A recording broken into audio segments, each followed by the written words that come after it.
There's a question every NBA fan thinks they can answer. Who's the best player on the court? Well, for decades we've used stats like points, assists, and rebounds to answer it. Then came advanced metrics like efficiency ratings and true shooting percentage, even PER. And while these numbers got us closer, they still miss something fundamental. They measure how good a player is and not exactly how much of the winning they were really responsible for. That's the question ICS, or Impact Contribution Share, was built to answer. Every team has 100 points of impact to distribute each season. ICS tells you exactly how much of that a player earned based on their minutes, their usage, and the quality of their production. Not just efficiency, actual impact. And here's the thing, when you run ICS on the greatest players in NBA history, it doesn't just confirm what you already know, it quantifies it. In 2012, Miami Heat, LeBron James with regular season ICS of 41.7% and a playoffs ICS of 40.6%. That means nearly half of everything Miami did on both ends of the floor ran through him. In a league where the average star player might carry 20 to 25% of their team's impact, LeBron was carrying almost double that. In 1995-96 Chicago Bulls, the 72-win season, Michael Jordan's regular season ICS was 38.3%, and in the playoffs, 34.1%. One of the greatest teams ever assembled, and their best player still owned more than a third of their total impact, even surrounded by Pippen, Rodman, and one of the deepest rosters in NBA history. 2009 Los Angeles Lakers, Kobe Bryant with a regular season ICS of 31.6%, in the playoffs, 34.7%. Kobe didn't just perform in the playoffs, he elevated. His ICS actually went up when the stakes went up. That's what separating yourself looks like in the data. 3 of the greatest players ever. 3 of the highest ICS numbers ever recorded. Now, let's apply it to something more recent, a team that was built to compete for a championship, and found out exactly who they were when it mattered the most. 2026 Oklahoma City Thunder, one of the most talented young teams in the NBA, regular season dominance, and the reigning NBA champions. What ICS gives us, that no traditional stat can, is a round-by-round breakdown of who stepped up and who stepped back. Not opinions, not narratives, numbers. Let's start with the player at the center of the biggest narrative coming out of OKC's run. All postseason long, one take kept circulating. Chet Holmgren disappears in the playoffs. So let's look at what actually happened. Chet's regular season ICS is 13.2%, and in the postseason, it was 12.6%, a drop of 0.6 percentage points. That's not really a disappearing act, that's just consistency. That's a player who performed almost identically across a 69-game regular season and a 15-game playoff run. But here's where it gets interesting. When you break it down by series, Chet's ICS arc looks like this. Round 1 against Phoenix, 11.3%. Conference semifinals against the Lakers, 17.8%. And in the Western Conference Finals against San Antonio, 8.9%. The Western Conference Finals is where the narrative comes from. And when you look at what Chet was up against, the narrative makes a lot more sense. Victor Wembanyama, who in that same series against OKC had an ICS of 39%, the highest single series ICS number recorded by any player on either team across the entire playoff run. His arc through the Spurs playoffs was 21.3% in round 1, 26.1% in the semis, then 39% in the Western Conference Finals, when the lights were brightest against OKC's best big man in a 7-game series. Chet Holmgren didn't fall off in the playoffs. He ran into the best player in the series, and arguably the world, at the absolute peak of his powers. Those aren't the same thing, and the data makes that distinction clear.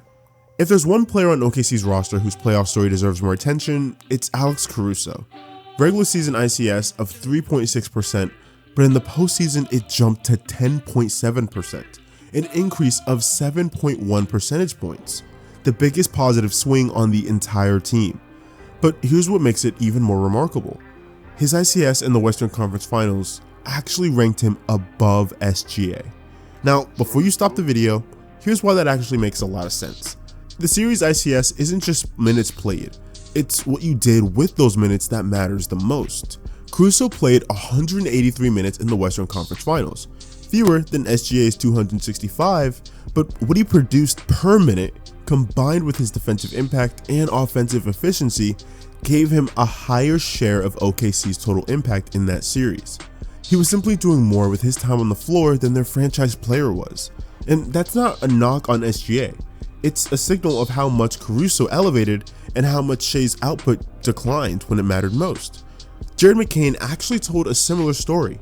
Round 1 ICS of 0.8%, in the semifinals 5%, and in the Western Conference Finals 18.4%. By the Western Conference Finals, McCain's series ICS also ranked above SGA's. Again, fewer minutes than Shea, but more production packed into every one of them. A player who grew into the moment across the run and peaked at exactly the right time. His impact more than tripled from the semis to the Western Conference Finals. Isaiah Hartenstein, a regular season ICS of 5.7% and a postseason ICS of 8.8%, an increase of 3.1 percentage points. Consistent and productive through the first 2 rounds, he gave OKC a physical presence that showed up in the data. His impact cooled in the Western Conference Finals, to be fair, but 2 strong series from a center in a playoff run is exactly what contenders need from that position. Then there's Cason Wallace. And now on paper, his ICS tells a clean riser story. Regular season ICS of 6.1% to a postseason ICS of 10.9%, a 4.8 percentage point swing. And he absolutely deserved it. But here's where we have to be honest about what our metrics can and can't capture. Wallace's value lives in a place that's just hard to quantify at the series level. Off-ball movement, positioning, defensive awareness, the kind of impact that accumulates over a full playoff run, but doesn't always spike in any single series. So his series ICS average comes in a bit lower than his postseason number, not because he didn't show up, but because some players' contributions are only fully visible when you zoom out. This is exactly why we use multiple lenses when we analyze the game. And now for the conversation that OKC fans have been avoiding. Shai Gilgeous-Alexander, a regular season ICS of 34.1% and a postseason ICS of 26.4%. That's a drop of 7.7 percentage points, the largest decline on the roster. He was still OKC's best player by postseason ICS, and that's important context, but the question isn't whether Shai was good, it's whether OKC got the version of Shai that they needed to win a championship. In round 1 against Phoenix, 28.3%. In the conference semifinals against the Lakers, 23.7%. And in the Western Conference Finals against San Antonio, 14.4%. Not one bad series and not an off night. A clean and consistent decline across all 3 rounds as the competition escalated. By the Western Conference Finals, SGA's series ICS was barely half of what it was in round 1. And there's no single moment to point to, and no injury excuse, no defensive scheme that suddenly neutralized him. The data shows a gradual fade round by round, series by series, until OKC's best player was having his least impactful playoff series in the most important round. OKC needed peak Shai to win a title, and they got a diminishing version of him instead. While OKC was dealing with a fading star, look at what was happening on the other side of the bracket. 4 Spurs rotation players rose simultaneously in the playoffs. Stephon Castle increased 3.4 percentage points, Dylan Harper by 3.6 percentage points, Devin Vassell at 4.2, and Julian Champagnie at 3.1. While OKC's best player was losing impact share with each passing round, 4 of San Antonio's key contributors were actually gaining it. The young core didn't just hold up under playoff pressure, they elevated. Here's what the data tells us about OKC's 2026 playoff run. The risers were real. Caruso's Western Conference Finals takeover, McCain's growth from invisible to indispensable, Hartenstein's steady contributions through 2 rounds. These weren't flukes, but rather the numbers confirm what the eye test already suggested. And the fallers were equally real. SGA's gradual decline, Wiggins and Isaiah Joe combining for a 6.6 percentage point drop, 2 rotation players who essentially disappeared when the game got harder, and a roster that needed its best player to rise, watching him fade instead.